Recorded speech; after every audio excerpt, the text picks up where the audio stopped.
Hoje tem Pablo Queiroz. Isso, dropa aqui, Isso. Pablo, dropa aqui, dropa. Dropa lá, vai lá. Dropa já. Isso. Dropa nessa área. Começando Drop com Pablo Queiroz.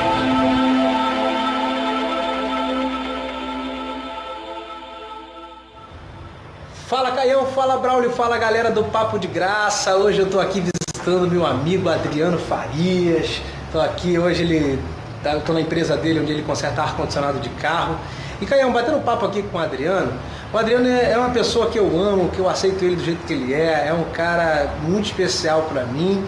E só que nem todo mundo entende o Adriano, nem todo mundo discerne, sabe ler o Adriano. Muitos acham que ele é meio doido, que ele viaja nos pensamentos, que ele é um cara meio diferente, e ele acaba se sentindo só com tudo isso, pelas pessoas não discernir o jeito dele falar, a linguagem dele. E aí tô aqui com ele para abraçá-lo. Sou pastor também da Caverna de Adulão, sou pastor da praia, sou pastor de todos os lugares. Então estou aqui com ele e vou deixar ele falar um pouquinho. Então, dentro da nossa caminhada na própria vida, muitas das vezes pela parte mesmo intelectual ou pela muita leitura, pelo muito discernimento, nós adquirimos certas bagagens. Então, nós vamos dividir isso com os irmãos no dia a dia. E o que acontece? Muitas das vezes você está ali no monólogo e as pessoas não estão acompanhando o que você está falando, né? Mesmo você trazendo uma grande bagagem. Isso faz com que a gente se sinta no monólogo. E neste monólogo, muitas das vezes também parece que não há o interlocutor, né? Mas continuamos perseverando em fomentar a sabedoria, a ciência, a unidade junto a esse nosso povo. Assim eu penso.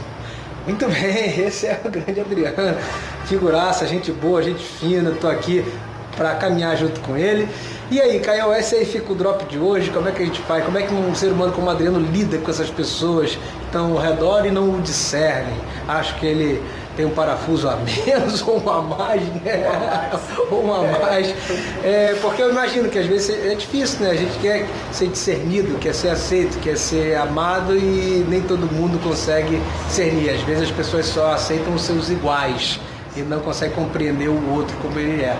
Tá aí o drop de hoje, tô aqui com meu brother, nós te amamos, um beijo grande, como sempre, até a próxima! Uhul! Valeu! É isso aí, Pablito, querido. E o Adriano. Olha só, Adriano. Deixa eu ler para você um texto que eu já devia até ter aberto enquanto vocês estavam falando. Deixa eu ver se eu o acho imediatamente aqui para a gente conversar a respeito. Aliás, é em Coríntios, só que não é em 2 Coríntios, é em 1 Coríntios. Você vê a minha biblinha toda magoada, machucada. Eu não consigo largar de cima. Olha a quantidade de Bíblia linda que eu tenho aqui, tem mais ali, cada Bíblia maravilhosa. Mas essa aqui é Santa Corja que levanta e anda. Paulo diz o seguinte sobre um tema muito chato para os dias dele, para os amigos dele lá em Corinto, para os irmãos, que era o tema das coisas santificadas, sacrificadas, consagradas aos ídolos de Corinto, aos deuses greco-romanos. Paulo diz, no que se refere a essas coisas, reconhecemos que todos nós que de fato temos consciência do Evangelho, somos senhores do saber, a gente já está para além disso. Do ídolo, das coisas básicas, dos teminhas bobos. Quem atingiu qualquer entendimento no Evangelho está para além disso. Mas deve-se saber o seguinte, que o saber ensoberbece, o saber infla, enfatua. A tendência do saber é gerar complexificação, complexidade. é aumentar o discurso.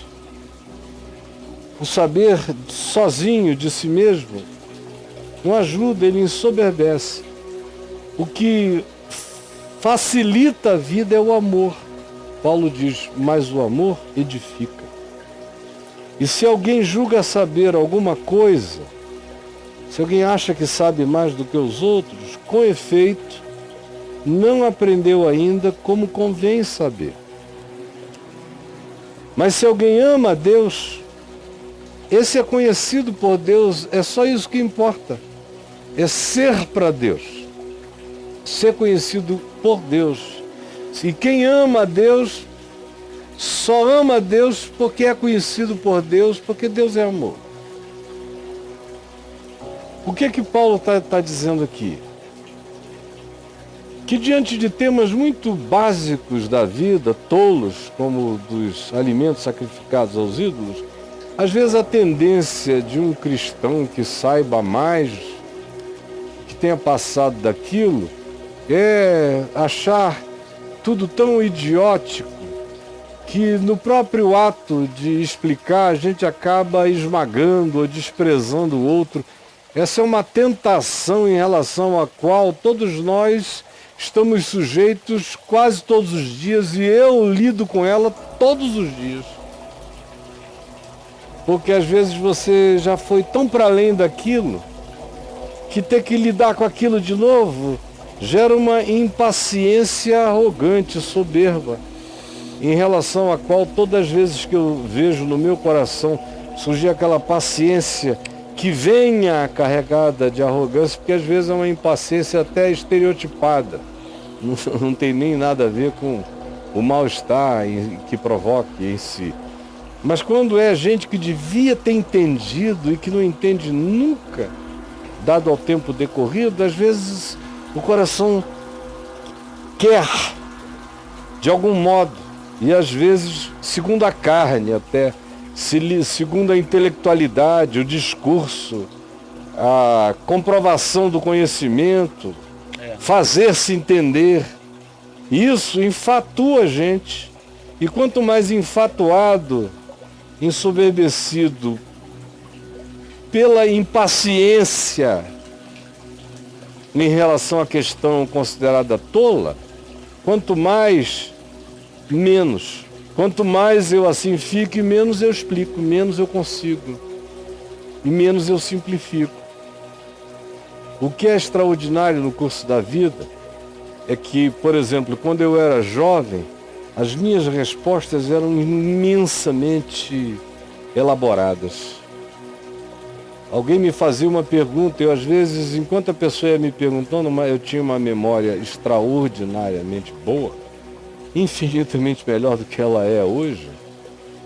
Eu, às vezes, o indivíduo ia me fazendo uma pergunta numa reunião pública, eu já ia contando as respostas, 1, 2, 3, ele terminava e dizia, eu tenho 8 coisas ali a dizer. Primeira, tá, segunda, tal, terceira, tá, ia de A a Z. Mas depois eu fui vendo que ele não conseguiu guardar nem a minha definição da primeira.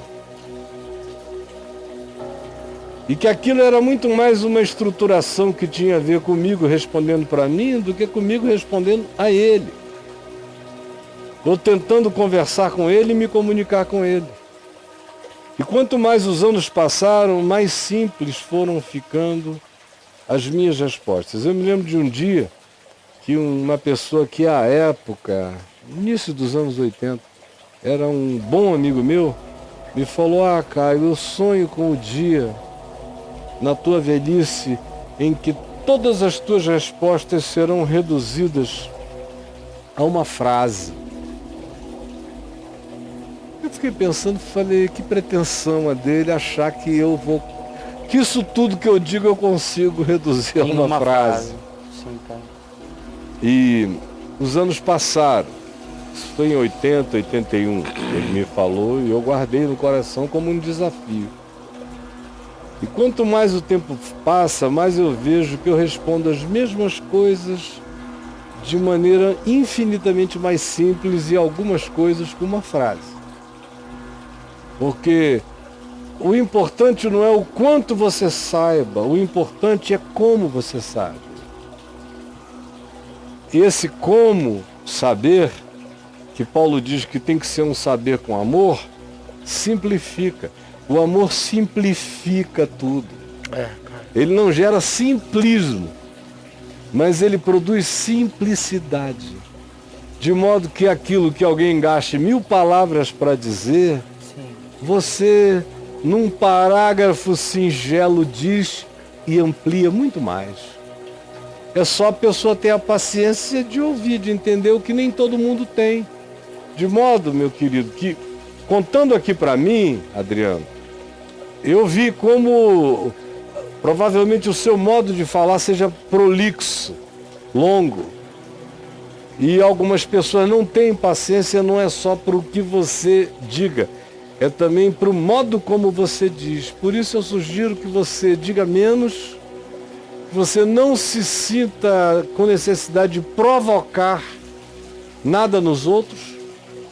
A melhor conversa é aquela que vem da não provocação, que vem da espontaneidade. E nesse ato e nessa hora, seja singelo, seja simples. Não tente demonstrar o quanto você sabe. Tente apenas comunicar a simplicidade do que você compreende, sem discurso. E quanto mais singelo e simples você for, melhor será. Mais agradável será ouvir você. Não haverá, junto com a explicação, nenhum alongamento chato, nenhuma complexificação que dificulte o entendimento da pessoa, que às vezes não está nem querendo saber. É só você que está querendo falar. Então tome cuidado com isso também. Antes de tudo, pergunte: sou eu que quero derramar o que eu tenho sobre os outros para que eles saibam o que eu sei? Ou são eles que querem? Eles estão preparados? Você veja com Jesus, o texto de Marcos é extraordinário quando diz que Jesus falava por parábolas e não falava ele sem parábolas. No entanto, falava segundo a capacidade que cada um tinha de entender. Está explicitado no Evangelho, falava segundo a capacidade que cada um tinha de entender. Esse aqui é o negócio. É não ficar falando para os outros o que a gente quer dizer, esperar que o outro abra o entendimento. E segundo, falar segundo a capacidade que ele tenha de entender. Tá bom? Grande beijo para você. É o Drop com Pablo Queiroz. Beijos, Pablito. É isso aí. E o amar ao próximo como a ti mesmo e a Deus sobre todas as coisas é a síntese. Ele resume tudo ali numa frase. A Bíblia inteira vira aquela pílula. Saiu, o que mais? Não entendeu? Então deixa eu explicar de um outro modo. O que quereis que os homens vos façam? Fazei-o vós primeiro a eles. Aí acaba. Aí diz, porque isto é toda a lei e os profetas são só isso aqui. Olha isso. Né? Não é isso? Só isso. O que quereis que os homens vos façam? Fazei vós primeiro a eles. Porque isso resume todo blá blá blá blá blá blá blá da lei dos profetas. Quem entendeu isso aprendeu o significado de ser de Deus e ser para a vida no mundo, que é tudo que interessa. E aí, brother? E às vezes tem uma pessoa que quer só falar. Tem gente que fica muito afim de falar e a maioria não está afim de ficar ouvindo, é tudo muito rápido. O mundo é Instagram, entendeu? Não é blog. Caião, o mundo cabe no Instagram de mostarda. No Instagram de mostarda.